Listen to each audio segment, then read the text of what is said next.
Hello everybody, I'm the ZodiacLord, and today I bring to you a story time from my life, because I've always kind of wanted to do one of those things, and what better way to start than with the story I have told most in my life, and I will probably tell until I am dead, because it is probably the most interesting thing that has ever happened in my life, which probably says a lot about me, but that's okay. Um, so Gosh. So if you like this kind of thing and you enjoy listening to this, please leave a like and I'll think about possibly sharing more fun stories from my life with you all. But yes, with that being said, let us begin. And we must begin, of course, with a little bit of a prologue. But before I do that, all the footage you're seeing for the speed paints in this video, they are all recorded footage from my most recent batch of commissions.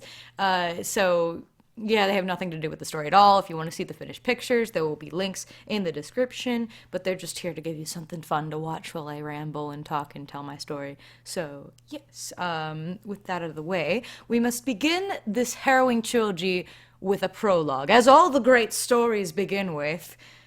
Oh, Lord. So I needed to tell you this prologue so you understand my life experience and so you understand how this all began. And how this all connects together and all of that fun stuff and whatnot. So, yes. Oh, goodness. So, throughout my life before this event, and I'm talking about like middle school, not middle school, elementary school, not even middle school. The actual event itself happened in middle school. But before that, I have always had issues with my knees. By that, I mean I have always had loose ligaments in my knees, which essentially means that my knees are not very secure in their sockets. So I'm going to just warn you right now. If you don't, I'm not going to show any weird pictures and stuff like that, but if anything medical makes you uncomfortable, you probably want to leave now. I'm just going to warn you because I know knee stuff wigs a lot of people out, so yeah, just fair warning about that. It's nothing anything too graphic. There's not like blood and stuff, but it's just kind of freaky to picture, I guess. But yes. So I've always had loose ligaments in my knees, which essentially just means that that my knees weren't very secure in their sockets, essentially. So I would have some issues. Now, the small issue was simply that my knees occasionally when I would walk would kind of suddenly move. And it wasn't enough for me to be concerned. It just freaked me out for a second, understandably. And it caught me off guard and it just threw me off. But me being a small idiot child, it never concerned me enough until we went to the doctor and they checked and they're like, oh yeah, you got loose ligaments, so not too much to worry about. Just do some exercises every now and then, and it'll help strengthen your ligaments and all that good stuff. Oh Lord, if I had actually listened to that advice, I wonder what would have happened. But yeah, but that was a small thing that never really bugged me. There was a specific thing my knees would do that was a little bit more concerning, and the specific thing would be, the best way I could describe it would be that my knee, or like one of my knees, just out of nowhere, would feel as if someone grabbed it and like twisted it upside down. And I know that sounds really freaky. Imagine how I felt. So I don't know what that was, but it would do that and like kind of lock for a little bit, but then it would spin back around, then I would be fine. And I'd essentially just be able to get up, walk it off, and be fine, other than the immense pain I was feeling in that second as a child. But that was a very rare occurrence. And in fact, so rare, there was only one specific event I can remember this happening, which I'm going to talk about in a second. But before that, to be honest, I don't know if my knee actually did its twist thing for this one. But before that, I used to be in softball. And for any of my previous viewers who may be confused by me saying that, all of these events happened before I realized my identity and whatnot. So I was in softball. I wasn't in all girls PE, and I am in fact biologically female. Surprise, surprise. So yeah, just in case anyone would possibly be confused by that and whatnot and think that's weird. So yeah. Anyway, that aside, when I was in softball at one point, there was a very distinct event I remember. And I don't remember what happened before or what the actual injury was, but in some way, something happened to one of my knees that brought me to the ground bawling and crying. And my dad, at the time, he was one of the coaches on our softball team. Now, something you should know about my parents, my dad, he's the kind of guy that if you fell on the ground and your bone was sticking out of your skin, he'd say you'll be fine, just walk it off, you know. And then my mother, if you'd sneeze weird, she'd immediately want to take you to hospital. I am obviously extremely exaggerating, but you know my point. My dad was a bit more of the whole walk it off kind of guy. My mom was a bit more like would freak out a little bit more when we got hurt and stuff like that, understandably. It's just kind of it's amusing to myself that they were kind of two extremes. But my dad, when this event happened, I remember he came over to me and he said, he's just like, you're fine, get off, like get up and walk it off. You're walking to the first base or whatever, because I think I was batting. And so I tried. And the best way I can describe this event, which I think is what made it stick out to me, is when I was pulled up to my feet. You know how in cartoons, when a cartoon character has like their legs start shaking, but they look like actual spaghetti noodles being waved back and forth like a wave? That is what my legs felt like. They obviously didn't actually do that, and I don't know if they were just shaking so fast that that's what it felt like to me or what, but it was freaky, and it was something straight out of a cartoon. That's what it felt like. But that happened, and of course, I collapsed onto the ground, you know? And that was the point where, like, my dad helped me like go over and sit out, you know? And oh God, I feel so terrible for my dad because after that event, like after the main attraction that I haven't even gotten to happened, he felt so bad for like acting like that at the time and telling me to walk it off because of the later events that happened with my knees. Like he essentially felt bad that he didn't take it seriously enough. And I always feel so bad because, you know, honestly, I didn't take anything that happened to my knees seriously enough until this event happened. And then now I'm like super paranoid about it.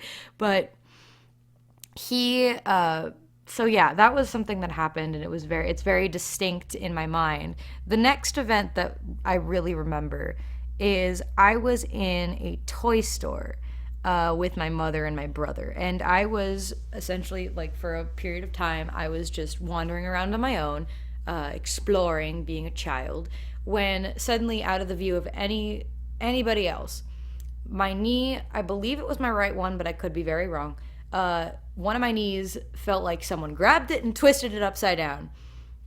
And it was very painful. And so, of course, I collapsed to the ground holding my knees, crying in immense pain. And then it felt like it got twisted back around and I was able to stand up and whatnot. And nobody saw. And I can't even remember if I told my mother or if I didn't. And if I didn't, I think it was because I essentially was able to just walk it off. And after, I limped for a little bit, but after like a few minutes, I was just walking normally again like it never happened. So I believe that I didn't take that event very seriously because I was a dumb child. But gosh, I should have. So I remember that being distinct in my mind. And I think part of the reason why is because later on, you'll see what I mean. I think the fact that I was able to just get up and walk that off like nothing had ever happened kind of affected what happens later in the story. So yes, that is my prologue. And so this all happened in elementary school at various points in time. And then we got into middle school. And like before I got into middle school, I can't remember if it was sixth grade or if it was before that, my softball team ended up like dispersing. And I remember being like so upset because softball is a whole other thing I could talk about in a different video. But I was so upset because I'd changed teams before and this was a team I was super attached to. So like having it disperse, I basically said, I'm quitting softball, which, you know what? Looking back on it, maybe it was a good thing that that was how I quit softball, because after this happened to me, I certainly wouldn't be playing it anymore. So, you know, maybe that was a good thing that I didn't have that to worry about during all of this. But yes. So that happened and middle school rolled around. And now during this time, after my last memorable problem with my knees, I never had any other issues, which is why, so like the fact that I had loose ligaments in my knees was in the back of my mind where I just never even thought about it. So my knees were just, it was history to me, you know? And I just never even thought about it. So we begin the first story of our trilogy when I am a young, awkward bean in seventh grade. Goodness. So just to give you an idea of how major this event was in my life, I barely remember a thing that happened in seventh grade that didn't involve my knees or my PE class. And my PE class I mostly remember because of my knees. Other reasons too, which could be in their own entire video, but most pretty much anything significant that ever happened that year was revolved around my kneecaps. So yeah, so fateful day in seventh grade. I was in PE. Now, in our PE class, every week we go outside. We get in our or we get in our PE clothes, and we go out there and we run the mile. Which, like, you know, nobody, which is like 4 laps around the track, and nobody likes doing it. Yada yada yada. You know, but we do it for a grade. And so we were walking, and the majority of my class was walking way ahead of me and another friend of mine, including the teacher. Like, they were way ahead. And I was walking outside with just talking away, having a good time with my friend, who we will call B. Oh gosh, I feel so bad for her. You'll understand when I talk about the third story, but I was walking with my friend B. And all I can remember is we were walking outside, talking away, not a care in the world. I go to step off the curb with my left knee. Before my left foot even hits the ground, my kneecap just shoots out of place like, yo, bitch, I'm gone. And I collapsed to the ground. Of course, in pain. I had just dislocated my knee. And I remember, and it was not like, because I had experiences with my knee, and this was like nothing I'd ever experienced. Because when I looked at myself, oh Lord, when I looked at my knee at that moment, I just like, I was already crying, and that made me scream. My knee, like, it looked dislocated. It looked like my knee was about shooting out at like a 45-degree angle away from my leg. And it freaked me out. And here's the thing. I know what I saw I wasn't imagining, and I know it's real, and how I can confirm that is because my friend B, oh, this is like forever permanently like burned into my brain. I just remember the quote, Morgan, are you okay? Oh my God! And it was remembering it, it's like the funniest thing because it sounds like it was a scripted line, but it's so burned into my brain, because she saw it too. And obviously, of course, this alerted everyone else. And before everyone else could actually come over, my knee essentially pulled itself back into place. Now, some people, like, they hear that and they kind of like, how is that even possible? Because I know with most dislocated limbs, someone has to set it for you. But you got to understand, with knees, they're essentially built to be structurally sound and in place. It's not like an arm that can actually like be pulled out of the socket and just stay there. Knees are essentially connected by a long tendon, and so they do pull themselves back into place. Oddly enough, or at least mine did, but you know, and which honestly I'm thankful for, because I think that would have been even worse to have someone like reset my knee. But this is important to know that my knee just kind of pulled itself back in, so it almost looked like nothing had happened. And that's important because when my coach, when she finally came back over, God, she again, my PE could have its own fucking story time, like seriously. But when she came over, like, of course, with everybody else, and I'm on the ground crying, she asked like what happened, and I was screaming that like my knee, like it went out of place, it hurt so much, and like God. And she said, and I remember that this is also burned into my mind, she just kind of looked and she just said, well, it looks fine now. And I swear, if I wasn't in so much pain at that time, I probably would have like given her the most like I'm like, I would have given her such a damn look, cuz like seriously, like, well, it looks okay now, and I'm just here crying, and I'm like, it happened. I don't even remember what happened, like what I said after that. But then she said again with the same monotone voice, like, so do you need to go to the nurse? And I'm like, yes, please send me to the nurse. I at least need an ice pack, and I will say this. I found out later from my friends in PE that apparently, God, that coach, she legitimately thought I was faking it to get out of the mile. She legitimately thought this seventh grader was like, who wasn't even in the theater class at our school. They thought they were just such a good actor that they could not only fake getting a severe knee injury and being in that much pain on the ground crying on cue while walking out to the mile, but also that they would get their friend into it to pretend like they've been horrified and they've just seen something absolutely like horrifying and almost grotesque, But yes. So I ended up limping my way to the nurse. Now, God, this is where my dumb brain just starts to come full force. So my dumb ass, out of experience, thought that, okay, I've had problems that have brought me to the ground with my knee before. And I remember that I limped, but now my knee doesn't necessarily hurt as much. So I just must need to walk it off. And that's essentially what I told the nurse. So I took an ice pack and I limped back out to the field, and I just sat there throughout the rest of the mile with this ice pack on my knee because I thought that, oh, this has happened to me before. I just need to give it time and it will be better. So of course I go through the rest of the day, I go home, and there I am. And of course, like, obviously my parents, or like my mom, she takes me to the doctor. Now, this is very important. She didn't take me to the hospital. She took me to just our regular doctor, essentially. And so she obviously took a look. She heard what I said and all that. And she just said, like, okay, well, you hurt your knee. I don't remember if she said I dislocated my knee. I think she might have mentioned that, but she just said, like, it went out of place. So she's just like, take it easy, work with it. It'll be like fine. And you just gotta like, it's just recovering essentially.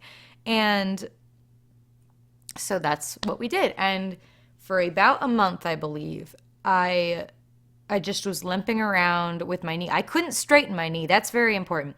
I couldn't straighten my knee, nor could I bend it all the way. So I just was walking around with this really awkward, like, cocked knee in a sense, and just trying to get through it. And I just thought, okay, I just have to give it time and I'll be fine. Now, there were 2 times that this happened, and to this day, I don't know why this happened, but twice. I don't remember the first time, but the second time, I don't remember when the first time happened, but the second time happened because I decided, okay, I'll walk my dog around the block because that'll help me walk it out and hopefully be like kind of good for my knee. But on the way home, I was in the garage, and again, this has happened once before, I don't remember when, but it was the exact same thing. And my left knee, or my left leg, it started like spazzing out and like slowly straightening itself. And it was horrifying. Because like it would do that and I couldn't control it. It was just spasming and straightening, and I almost like I had these fears like, oh my God, is it about to like lock up? Am I never gonna bend it again? What's going on? And then suddenly it would just stop shaking and it would snap back down. And I don't remember when the first time that happened exactly, but I knew it happened. But the second time it happened in that garage, that was the moment I was like, okay, there is more here. I'm not getting better. This is too much. So I walked back in and I told my mom that, hey, I'm not getting better. We need to do something. So that's when I actually went to the hospital. And God, the doctor I got, he was absolutely amazing, honestly. He was because one thing that is a little bit annoying to me with some doctors is the fact that they kind of dance around telling you what it is, and it can be a little frustrating when you're just like, please just tell me what's wrong, and don't be afraid to like just say it how it is and whatnot. So I had this doctor, and he obviously sat me down. And he did his thing, and one thing he did.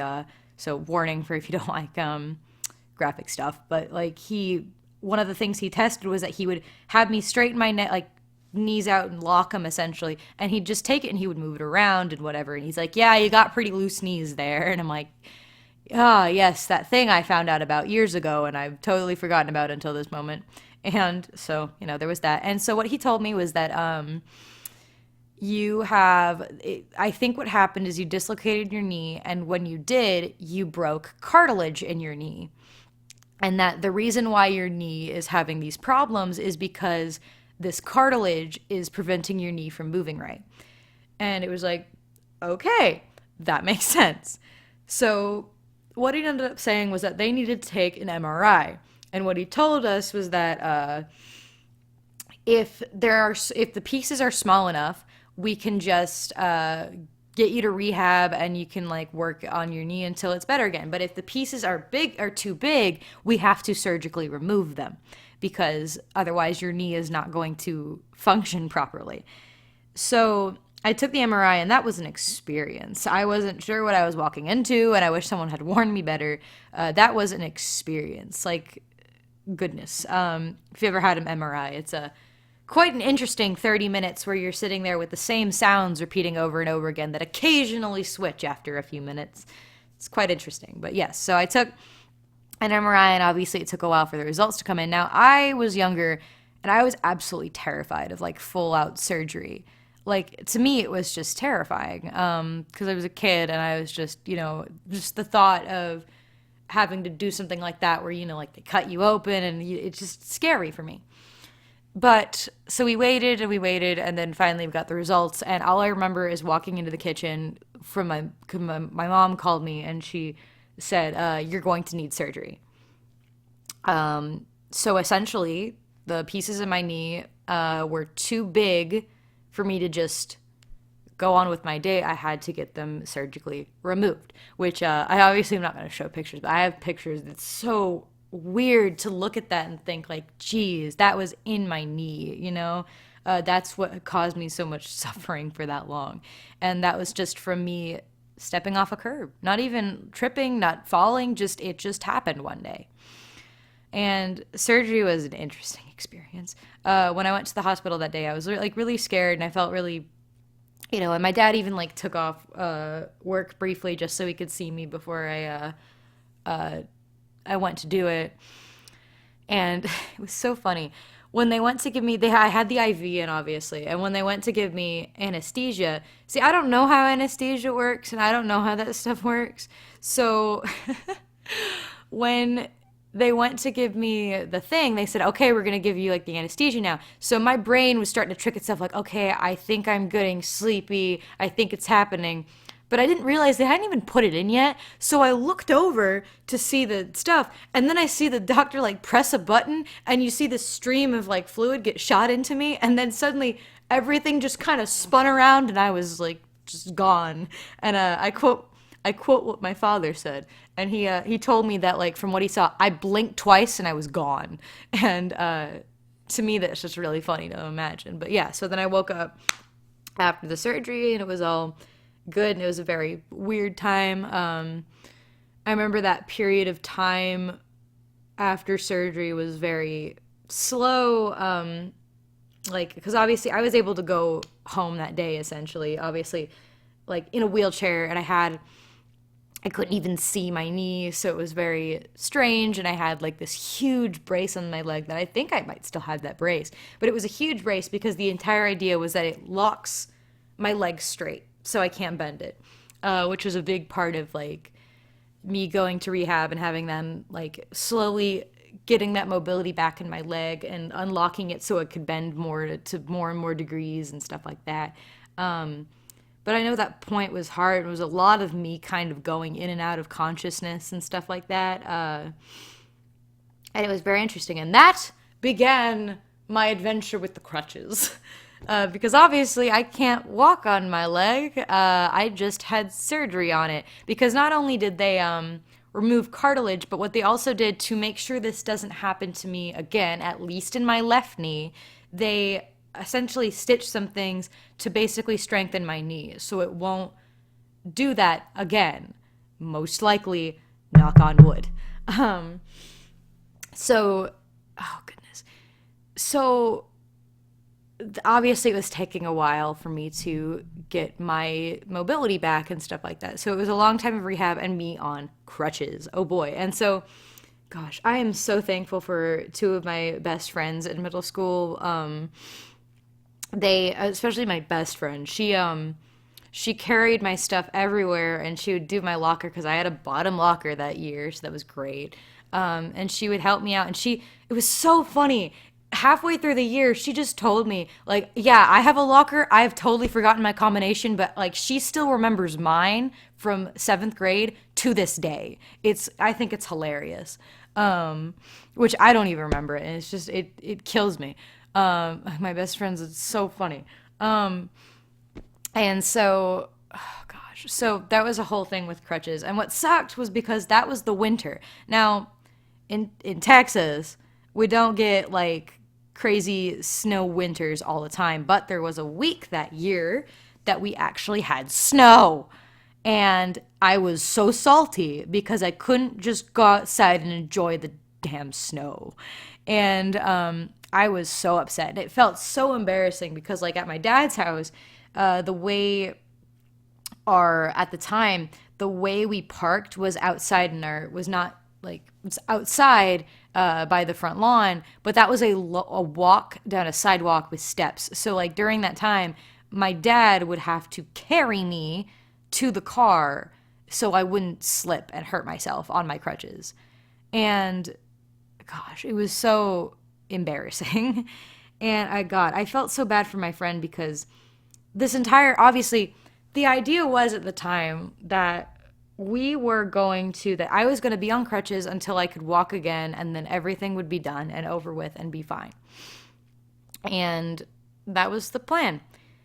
And that's what happened. I went to rehab for a long time, and I got back on my feet, and I was finally able to walk. And I believe this is around January or February, I think January, when I was finally off crutches, and I was so ecstatic. Obviously, I was still wearing a knee brace. But I wasn't wearing the big monster brace. I was just wearing a normal, like, you can buy it at the store kind of knee brace, just to help keep my knee in place and to help protect it and help keep me strong, because I had so much paranoia during that time because when I took that knee brace off, walking made me so nervous. So, to this day, I walk downstairs. I usually seem to walk with them where I always step with the same foot first, just because it was so much paranoia that it was going to happen again. And I felt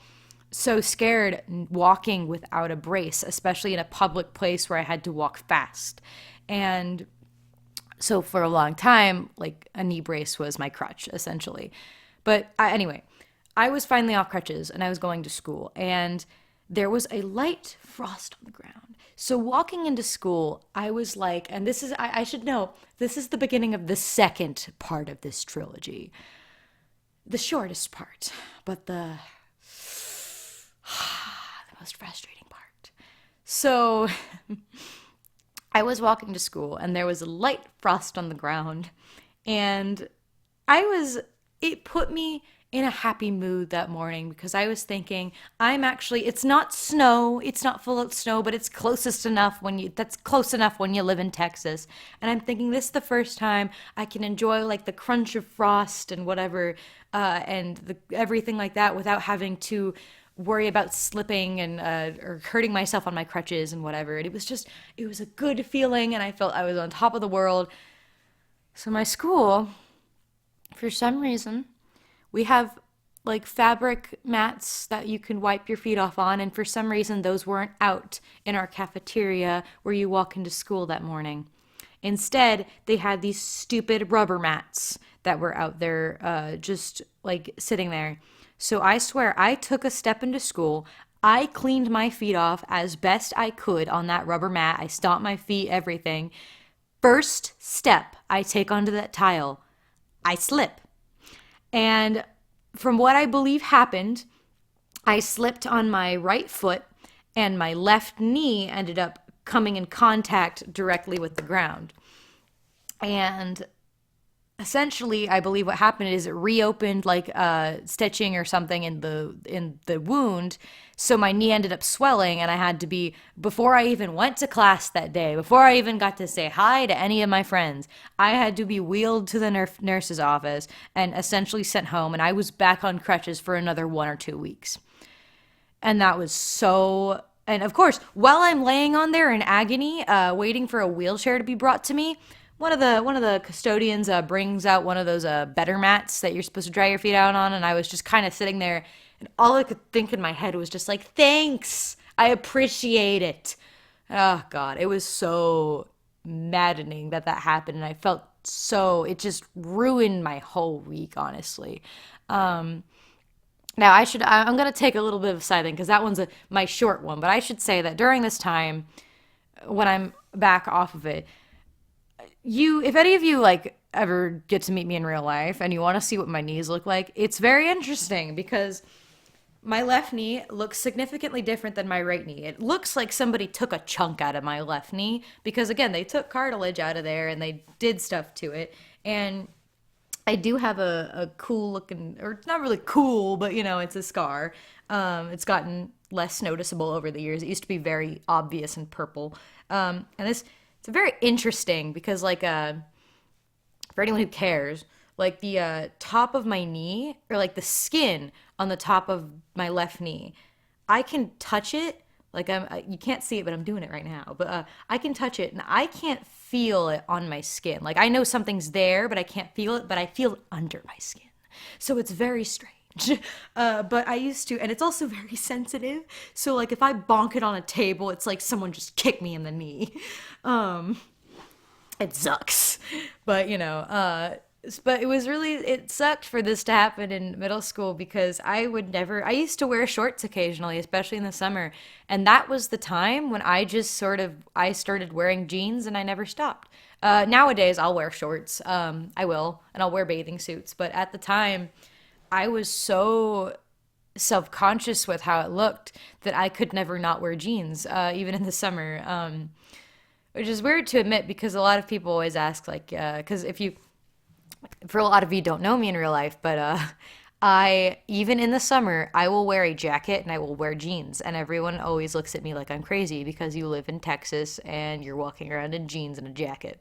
And I always say it's because, well, usually I'm going from a car to a building with air conditioning. So, when everyone complains they're cold when you walk inside, haha, suckers.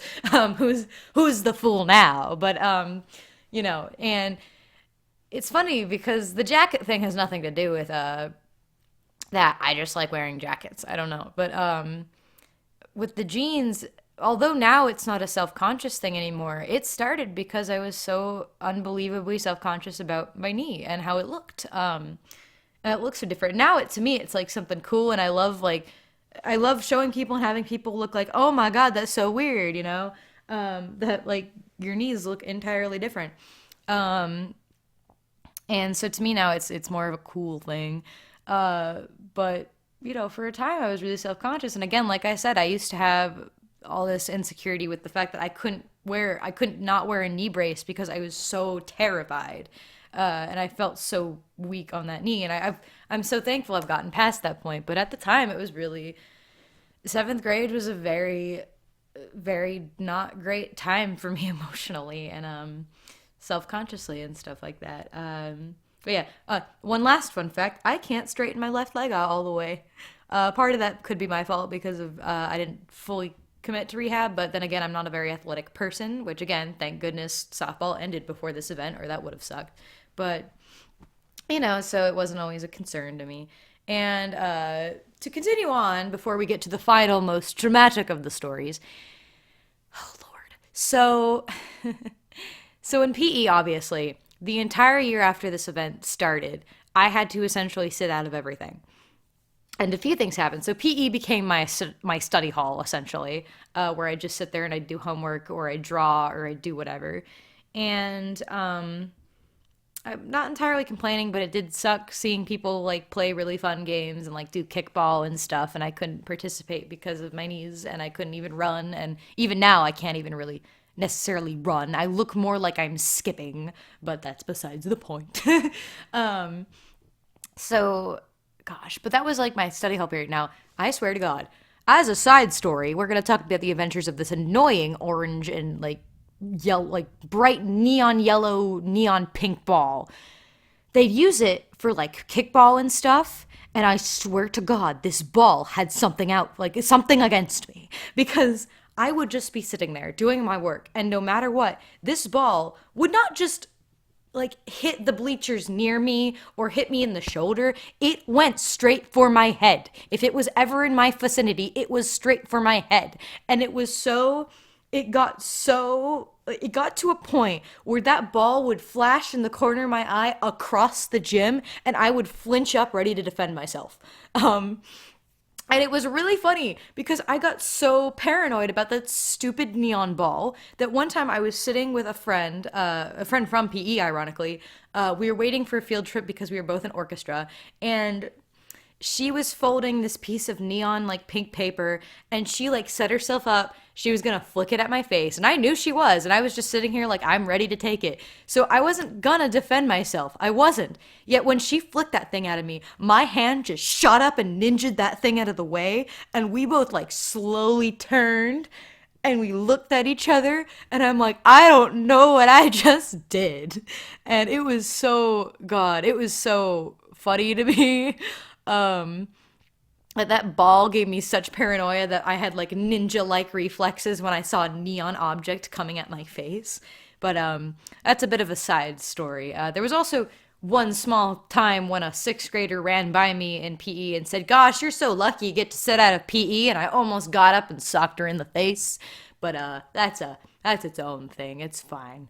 But yes, so PE was an adventure. So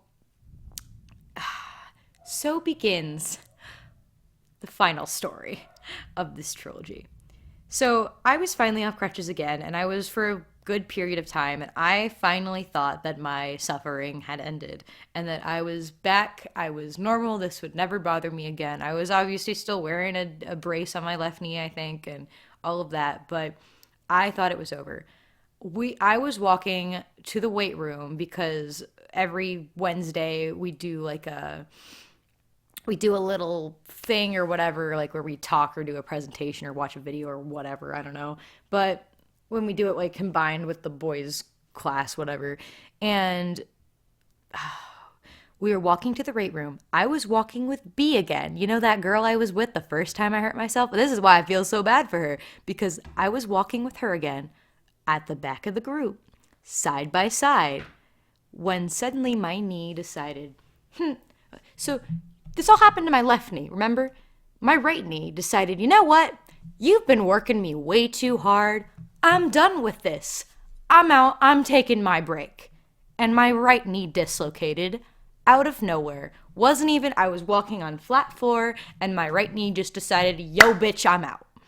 And God, that one hurt probably 1,000 times more than the left one, to be honest. And that was frustrating because because they obviously brought me a wheelchair to take me to the nurse, obviously. And when they did, I couldn't get myself into the wheelchair, and it was really frustrating.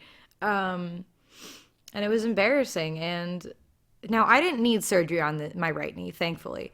But God, it hurt so much. And there was even, my friends even told me the next day that, the next day, they told me that when I hurt myself, those sixth graders, I swear to God, those sixth grade girls, they wanted to immediately crowd out the door to see what the hell was happening. And my friends I even saw it. My friends had to stand in front of the door to prevent them from coming and crowding around me because I hurt myself.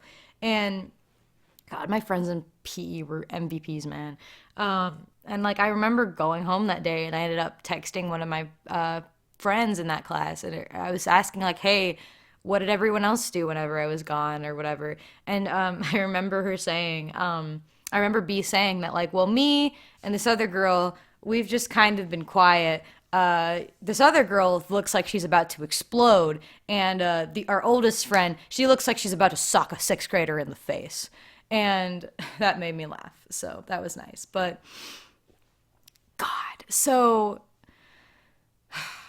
that happened, and it was interesting because on Thursday I'm sitting here, and obviously I had missed a ton of school, obviously, and I was with my dad, and he said like, we can't let you miss another day of school.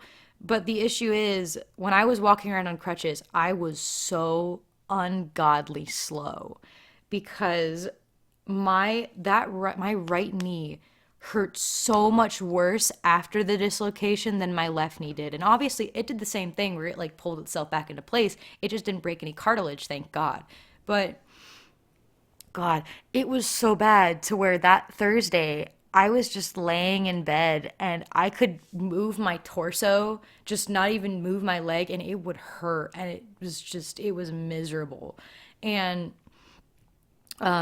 so my dad like would see me move that slow, and he's like, God, I can't send you like that unless I send you in a wheelchair. And miraculously, we found a wheelchair. So for one day of school, I went to school in a wheelchair, and I feel for anyone who has to live in a wheelchair because it was so, God, it was so like embarrassing, but not just embarrassing. It just made you feel so low. I don't want to.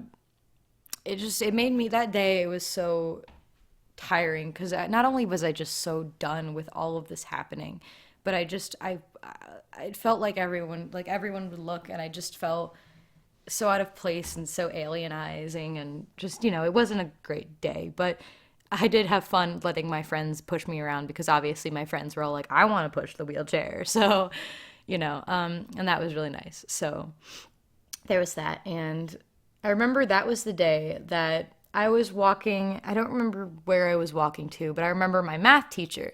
Obviously, my math teacher had known I'd been on crutches. She'd known I'd been in the wheelchair for the day. And she ended up walking beside me, and she's like, I knew this was happening, but I never knew what the story was. So what happened? And so I told her the whole story leading up to there. And she legitimately, by the time I was done, she was like tearing up, and I felt so bad. And like she felt so bad for me, and I was like, please don't, it's fine. Like, it's okay, it's no one's fault. But yeah, but like, God, that was, as much as that was the day I felt maybe the lowest in my life, it was also one of the days that I realized I'd found a good group of friends. Oh God, I've never oh God, I always tear up when I talk about this part. Oh God. So that was definitely the day I felt at my lowest at the beginning, because I was going to school in a wheelchair, and I just wanted this entire event to be done, and it was so stressful. But and something you guys should know about me is I always had issues with friends, and I always had issues with making friends and people in general and stuff. And so like in middle school, I was really starting to figure out who my friends are, but even then, I've had hard times with that and stuff. And that morning when I came to school in a wheelchair, I parked myself at the end of the table in the morning, just waiting for class to start. And that day, all of my friends in my little friend group, they brought me gifts because just sort of like, just we feel so bad for you gifts. But it was just heartwarming. Stop. Sorry, I'm crying on camera. I don't know if you can hear it in my voice, but yeah, it was very touching, and I cried then too. So yeah, and that really helped me get through that time. So I'm very thankful to my friends during that time for doing that for me. All right, I'm good. So yeah, and thankfully after that happened, obviously I was in a wheelchair for a day, and I was back on crutches after that, and I was able to. And thankfully, everything went up from there, and I haven't had problems since. Although I do have paranoia with my knee, like when my knees do feel shaky and stuff, I get very paranoid. When I don't feel steady on them, it can be a little bit nerve wracking. That was actually that was another thing. God, I have another story about arthritis because I actually do have arthritis, fun fact. So, that's another thing. Like when I had that and I started having like pain in my knees, that was so much paranoia. Um, yeah, so thankfully everything went up from there, and I felt so bad. My best friend was truly my MVP during that time because she would carry my stuff. And obviously, I didn't know that this was going to go on for months. I didn't know I was going to be in and out of on and off crutches and in a wheelchair one day. And I felt so terrible because obviously my friend, she'd have to leave class early and she'd show up at her classes late because she was taking me places. And she at least had one teacher, if not more, that were getting frustrated with her because she was helping me. And that was making her show up a few minutes late every day. And I mean, I understand why it's frustrating, but I felt so bad. But she truly was she was truly the MVP for sticking with me through that and helping me through that, because I don't know what I would have done if she didn't, you know? So it was always amazing. She was always like there, ready to go to get my stuff. She knew my locker combination. She still knows it to this day. She's amazing. So yeah, and so that, my friends, is the story of my knees. And oh Lord, it's all I can remember in seventh grade. I don't remember anything else that happened that year. I don't remember the rest of that year. I don't remember the before that event. All I remember is that PE was a thing, and that I know I was in orchestra, but like seriously, my knees took up like all of my attention that year. But thank God it is over, and hopefully it'll stay that way. But yeah, it was quite the adventure, and I'm glad I got to share it with you. And this video is way longer than I intended to be, but it's a very detailed story. I mean, obviously it wasn't one event, and that's what the biggest part of it was. But thank you for everyone who sat through this and listened to this whole story, and I hope you enjoyed it for how I could tell. I've told this story so many times to so many people. I once told it to some friends, and they said, you could be a comedian, you know? Just because again, to me, it's not something that always, like, gets me down when I think about, other than those tears that were shed. So, you know, but it's probably my best story to ever tell. So if you enjoyed, please give it a like, and thank you for sitting through this if you did. But with that out of the way, I forgot how English worked for a second there.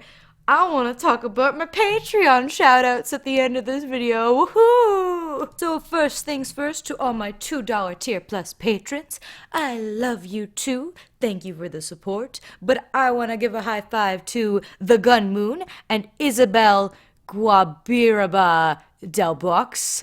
I apologize if I butchered that at all. I probably did. But you know whose power levels are over $9? Hayden's Art, Shadowcat Inc., Twisted Disaster, Jago, FEMA, and Skyak 2. Thank you all so much for the support. I love you all. Thank you so much, my wonderful patrons. And I will see you all in the next video, whatever it may be. Zodiac out.